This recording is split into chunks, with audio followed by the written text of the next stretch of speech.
አንዲት ነፍስ ከሞተች ወይም ደግሞ ከስጋዋ ከተለየች በኋላ ለፍርድ አደባባይ ቀርባ የመጀመሪያው የምትጠየቀው ጥያቄ ምን እንደሆነ ያውቃሉ? የጌታችንን 13ቱን ሕማማተ መስቀል ያውቋቸዋል? የእናታችን የቅድስተ ቅዱሳን የቅድስት ድንግል ማርያምን 5ቱን ሐዘናትስ? መጨረሻ ላይ መድኃኔዓለም ኢየሱስ ክርስቶስ ነፍሱን ከስጋው ሊለይ ሲልስ የተናገራቸው ወይም ደግሞ ያስተማራቸው 5ቱ ቃላትስ ምን እንደሆነ ያውቃሉ?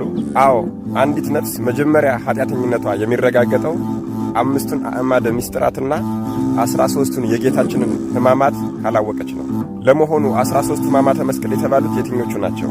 በዚህ በአብይ ጾም ሰሙነ ሕማማት ወይም ደግሞ የመጨረሻው የስግደት ሳምንት ከመድረሱ በፊት አንድ የኦርቶዶክስ ተዋሕዶ አማኝ በዚህ የአብይ ጾም 13ቱን ሕማማተ መስቀል፣ 5ቱን የእመቤታችንን ሐዘናት እንዲሁም ደግሞ 5ቱን አጽራረ መስቀል ወይም ደግሞ መስቀል ላይ ሆኖ መጨረሻ ላይ የተናገራቸውን ቃላቶች ካላወቀ አምላካችን ቸር የዋህ መሐሪ እንዲሁም ደግሞ ይቅር ባይ ሁሉንም የሚያውቅ በመሆኑ ይቀበልለታል እንጂ ሲጾመው የነበረው ጾም ፍጹም ይሆንለታል ብሎ ማሰብ ይከብዳል።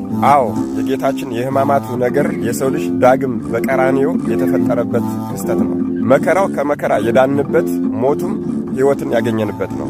13ቱ ሕማማተ መስቀል፣ አንደኛ ተአስሮ ድኅሪት በብረት ሐብል መጋፋውና መጋፋው እስኪገጥም ድረስ አሰሩት። ሁለተኛ ተስህቦ በሐብል በሰንሰለት አስረው ጎተቱት። ሦስተኛ ወዲቅ ውስተ ምድር መሬት ላይ ገፍትረው ጣሉት። አራተኛ ተከይዶ በእግር አይሁዳውያን በእግራቸው ረገጡት። አምስተኛ ተገፎ ማእከለ ዓምድ ወይም ደግሞ ከግንድ ጋር አጋጩት።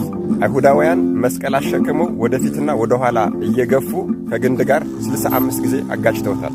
ስድስተኛ ተጸፍኦ መልታየት በጥፊ መትተውታል። አይሁዳውያን በጥፊ ሲመቱት እጃቸውን ቢያማቸው ይሄማ የጋራ ዱላ ሆነ አይደለ ብለው 120 ጊዜ ድንጋይ ጨብጠው በድንጋይ ጥፊ 120 ጊዜ መትተውታል። ሰባተኛ ተቀስፎ ዘባን በሽመል ደበደቡት። ጌታችንን 305 ጊዜ በሽመል ደብድበውታል። አምላክነቱ ቻለው እንጂ አንዱ ዱላ አንድ ሰው ይገል ነበር። ስምንተኛ ተኰርዖተ ርእስ ራሱን ደበደቡት።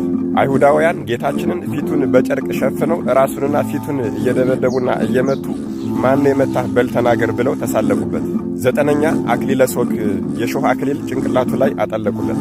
አይሁዳውያን 300 የእሾህ ስቁረት ያለው አክሊል አዘጋጅተው ንጉሥ ነህና ዘውድ ይገባሃል ብለው በራሱ ላይ ደፉበት።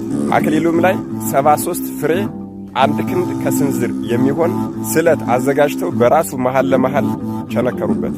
10ኛ ጸዊረ መስቀል አሸከሙት። ከኋላ ያሉት ቶሎ ቶሎ ሂድ ብለው ሲገፉት በልቡ ይወድቃል። ከፊት ያሉት ደግሞ ቀስ በል ብለው ሲገፉት በጀርባው ይወድቃል። እንደዚህ እያደረጉ 136 ጊዜ መስቀል ለተሸከመ ጣሉት። ጌታችንም መስቀሉ እርጥብ ነውና ደከመው። 11ኛ ተቀንዎ በቅንዋት በችንካር ቸነከሩት። ሳዶር በሚባል ችንካር ቀኝ እጁን፣ አላዶር በሚባል ችንካር ግራ እጁን፣ ዳናት በሚባል ችንካር 2 እግሩን፣ አዴራ በሚባል ችንካር መሃል ለመሃል ልቡን፣ ሮዳስ በሚባል ችንካር ደረቱን ቸነከሩት። 12ኛ ተሰቅሎ በዕፀ መስቀል ላይ ራቁቱን ሰቀሉት።